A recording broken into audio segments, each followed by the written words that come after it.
Hello guys, welcome to my channel. आशा करती हूँ कि आप सभी स्वस्थ होंगे। आज हम जानेंगे कि आयुर्वेद के अनुसार हमारी दिनचर्या कैसे होनी चाहिए। तो शुरू करते हैं। आयुर्वेद में बताया गया है कि हमें ब्रह्म मुहूर्त में उठना चाहिए। ब्रह्म मुहूर्त सूर्योदय के पहले का समय होता है, तो हमें ब्रह्म मुहूर्त में ज़रूर उठना चाहिए। इस समय हमारा वातावरण भी बहुत अधिक शुद्ध होता है। इस समय हम जो भी कार्य करते हैं वह हमें अधिक समय तक स्मरण रहता है। यह आपने देखा भी होगा, यदि इस समय पर आप लोग सो रहे होते हैं और कोई सपना देखते हैं तो वह हमें सुबह तक याद रहता है। तो नॉलेज गेन करने के लिए बहुत ही अच्छा समय होता है। आपको जो भी कार्य डिफिकल्ट लगते हैं वह आप सभी को इस समय पर ज़रूर करने चाहिए। इसके पश्चात हमें पानी पीना चाहिए। पानी हमें 1 लीटर पीना चाहिए। जिन लोगों को इतना ज़्यादा पानी पीने की आदत नहीं है वह 1 गिलास से शुरू करके धीरे धीरे अपने पानी पीने की मात्रा को बढ़ाएं। यदि पानी कॉपर के पात्र में रखा हो तो और भी बेनिफिशियल होता है।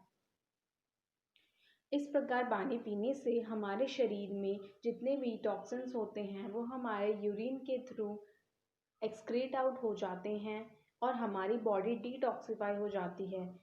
पानी को हमें कभी भी खड़े होकर नहीं पीना चाहिए, क्योंकि ऐसा करने से हमारे घुटनों में समस्या हो सकती है।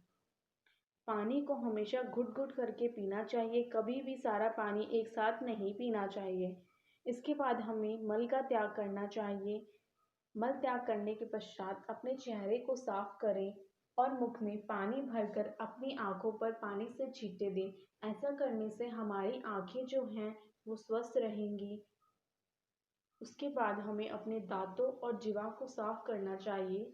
दांतों के लिए आयुर्वेद में दातुन का प्रयोग बताया गया है। दातुन जो है हमें वो नीम की, अर्जुन की और बबूल की करनी चाहिए। दातुन की जो मोटाई है वो हमें हमारी जो छोटी उंगली है उसके साइज की लेनी चाहिए और उसको करने से पहले उसके आगे वाले भाग को अपने दांतों तले दबाकर प्रयोग करना चाहिए। इसके बाद हमें गरारे करने चाहिए। गरारे करने के लिए हमें आधा या 1 चम्मच तेल लेना चाहिए और उसको मुख में रखना चाहिए। उसको मुख में 10 मिनट तक रखना चाहिए, लेकिन जिसको आदत ना हो वह 2-3 मिनट तक रखने से शुरुआत करे और धीरे धीरे अपने समय को बढ़ाए। इसके बाद आपको गुनगुने पानी से गरारे करने चाहिए, ताकि आपके मुख में जो भी गंदगी रह गई हो वह बाहर निकल जाए। गरारे करने के बाद हमें अपनी नाक में 2-2 बूंद तेल की डालनी चाहिए, या आप गाय के घी का भी प्रयोग कर सकते हैं। इसके पश्चात हमें व्यायाम करना चाहिए। व्यायाम हमारे शरीर के लिए अत्यंत लाभदायक होता है। खासकर उन व्यक्तियों को तो व्यायाम ज़रूर करना चाहिए जो अधिक मात्रा में तैलीय भोजन करते हैं।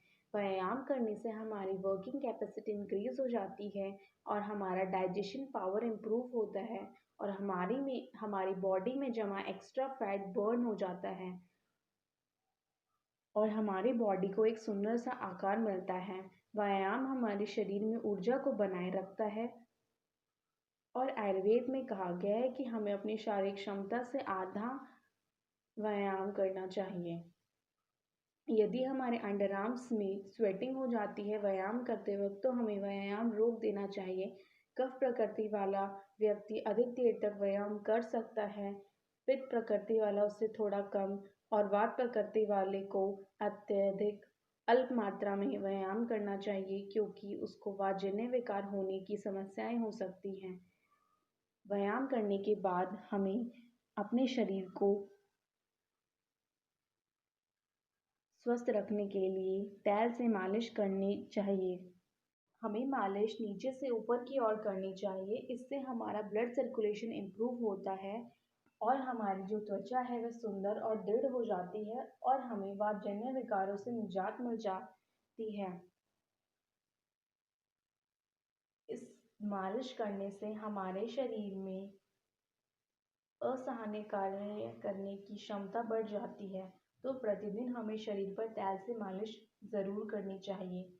मालिश के आधे घंटे बाद हमें स्नान कर लेना चाहिए। हमें स्नान कभी भी गर्म पानी से नहीं करना चाहिए, खासकर कि हमारे सिर पर तो हमें कभी भी गर्म पानी का इस्तेमाल नहीं करना चाहिए। गर्म पानी हमारे सिर के लिए नुकसानदायक होता है। इससे हमारे बाल टूटने और झड़ने लगते हैं और हमारे आँखों को भी नुकसान होता है। स्नान करने से हमारे शरीर में पवित्रता आती है और यदि कोई श्रम करने से स्वेद और मल हो जाता है तो उससे दूर हो जाता है। इसके बाद हमें नाश्ता करना चाहिए। नाश्ता जो है वो हमें कभी भी स्किप नहीं करना चाहिए। नाश्ता करने के बाद हमें जो भी कार्य हम करते हैं उसे करना चाहिए। स्कूल जाते हैं तो स्कूल जाएं, ऑफिस जाते हैं तो ऑफिस जाएं। उसके बाद दोपहर में हमें जो खाना खाना है वो आयुर्वेद में बताया गया है कि 1 बजे के आसपास हमें खाना चाहिए। दोपहर के खाने के बाद हमें थोड़ी चहलकदमी करनी चाहिए। कम से कम हमें 100 कदम चलने चाहिए। दोपहर के खाने के बाद कभी भी सोना नहीं चाहिए। यदि हमें लेटना है तो हमें लेफ्ट साइड करवट लेकर लेटना चाहिए। और आयुर्वेद में ये कहा गया है कि कभी भी दोपहर में सोना नहीं चाहिए। कफ प्रकृति वाले व्यक्ति को तो कभी भी नहीं सोना चाहिए। इसके बाद हमें शाम को 7-8 बजे के आसपास खाना खा लेना चाहिए। खाने के 2 घंटे बाद हमें सो जाना चाहिए। अधिक देर तक रात में जागना नहीं चाहिए। तो दोस्तों ये थी आयुर्वेद के अनुसार दिनचर्या। यदि आपको मेरा वीडियो पसंद आया होगा तो इसको लाइक, शेयर और सब्सक्राइब ज़रूर कीजिएगा। Thank you.